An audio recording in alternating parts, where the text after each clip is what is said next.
Obrigada, Isabela, pelos esclarecimentos. Vamos chamar outro repórter, vamos ver como é que a decisão do Supremo Tribunal Federal repercutiu no Congresso. Essa é a pauta para o repórter Nilson Clava. Muito boa noite, Nilson. Boa tarde, boa tarde, Beth. Boa noite a você, boa noite a todos que nos acompanham aqui na Globo News. Bom, Beth, é claro que hoje, quinta-feira, um dia de Congresso um pouco vazio, mas a repercussão foi muito grande. Na edição 218, a gente trouxe aqui a repercussão dentro do PT, né, que foi considerado uma vitória parcial ali pelos petistas, porque havia a preocupação, inclusive, da execução da pena logo depois de segunda-feira, quando vão ser julgados aqueles embargos de declaração, os recursos pela segunda instância. Então, havia toda essa preocupação, foi considerada uma vitória parcial pelos petistas, que apostam o seguinte, que o ex-presidente Lula não deve ser preso para que ele consiga fazer a campanha e tente emplacar um candidato petista no segundo turno. É essa a estratégia do PT, tentar livrar o ex-presidente Lula dessa execução da pena logo depois da segunda instância. Claro que isso repercute muito aqui no Congresso, então a gente está aqui com o deputado Nilson Leitão, do PSDB, do outro lado o deputado Rubens Pereira Júnior, do PCdoB, para repercutir isso.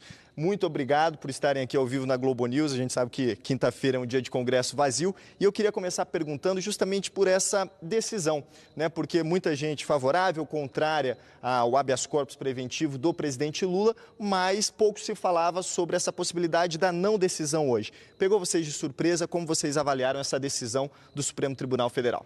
Decidir, não decidir é ruim.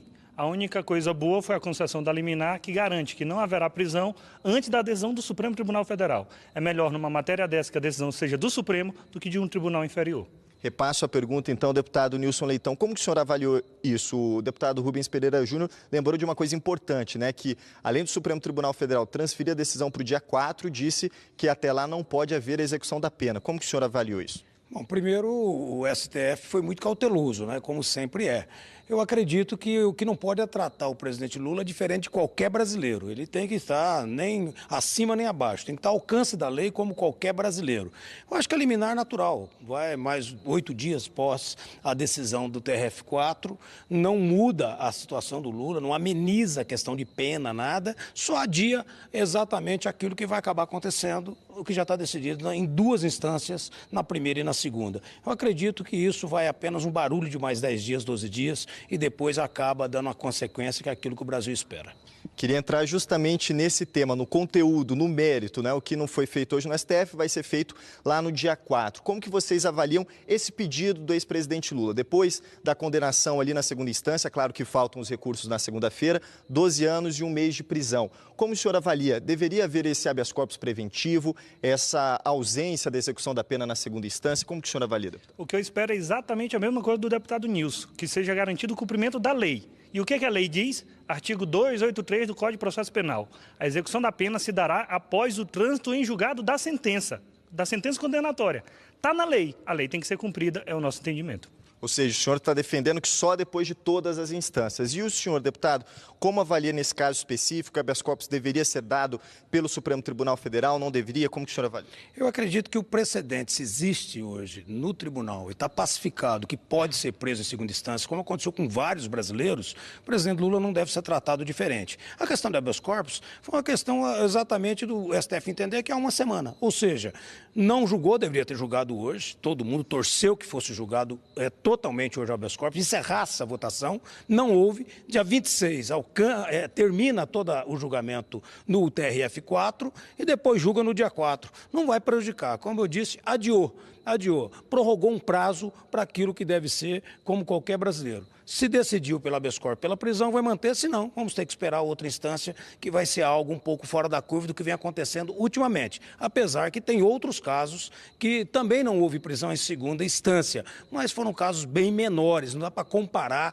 o ingrediente de crimes cometidos como foi julgado na primeira e segunda instância. Agora a gente chega a um outro ponto que vocês também citaram, que é justamente esse questionamento sobre execução ou não da pena em segunda instância, né? Porque essa foi uma decisão tomada lá em 2016 pelo Supremo Tribunal Federal, decisão apertada de 6-5. Havia pressão para que a presidente do Supremo pautasse, né, uma revisão dessa decisão que havia sido tomada pelo Supremo Tribunal Federal. Ela decidiu colocar o habeas corpus preventivo, especificamente do presidente Lula, antes.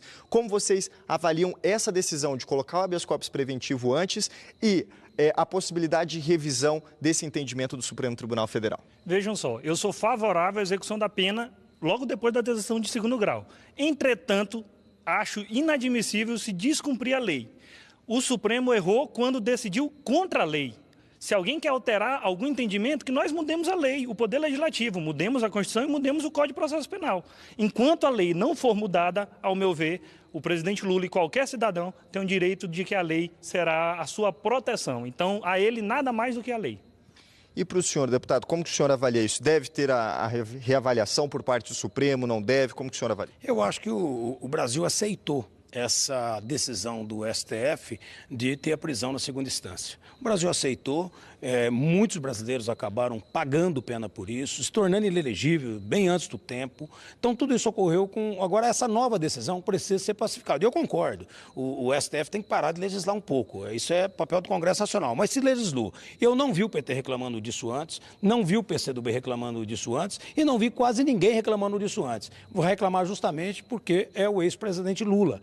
Então, é claro que isso modifica um pouco e o próprio STF se sentiu um pouco pressionado para que pudesse julgar rapidamente. Eu acho e quero apostar que até o dia 4 encerra-se o assunto e o presidente Lula seja tratado como qualquer brasileiro que mora nesse país ou fora do país e tem cidadania brasileira.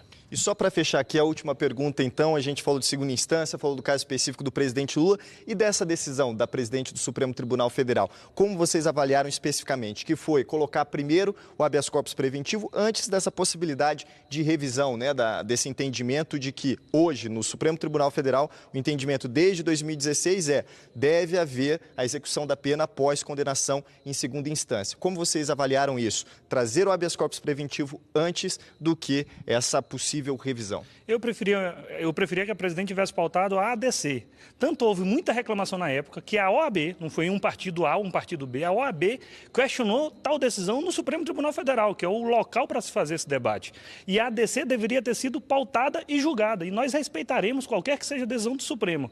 Quando você prioriza um habeas corpus, você termina por fulanizar o debate. É um debate muito sério sobre direitos e garantias previstos na Constituição, no Código de Processo Penal. A gente deve fazê-lo independente de quem está na capa do processo. Então, fechando aqui com o senhor, deputado, como o senhor avalia essa situação, então, do habeas corpus preventivo antes dessa possível, que nem é obrigatória, porque a decisão é unicamente da presidente do Supremo, a ministra Carmen Lúcia? Sem dúvida, eu concordo com o meu colega, eu acho que deveria ter sido invertido, esse assunto tem que ser de fato pacificado, não pode ser caso a caso como tem ocorrido, de repente um personagem mais importante decide exatamente mudar a regra que já vem acontecendo. Eu acho que tem que seguir a lei, mas o Congresso também se acovardou em relação a enfrentar esse tema de forma quando o STF decidiu ter a prisão na segunda instância. O Congresso também tem culpa e nós temos que assumir essa culpa de enfrentar esses temas que está sendo legislado pelo STF. Acredito que esse tema também abrirá no Congresso Nacional um novo momento de poder rediscutir algumas possibilidades jurídicas que o Brasil está vendo aí um vácuo acontecendo onde o judiciário acaba legislando. Eu não tenho dúvida nenhuma que vai encerrar no dia 4 com habeas corpus fazendo justiça que o brasileiro espera. Muito obrigado, então, Nilson Leitão, Rubens Pereira Júnior. Com você, Beth. Obrigada a você, Nilson Clava. Obrigada a participação dos deputados.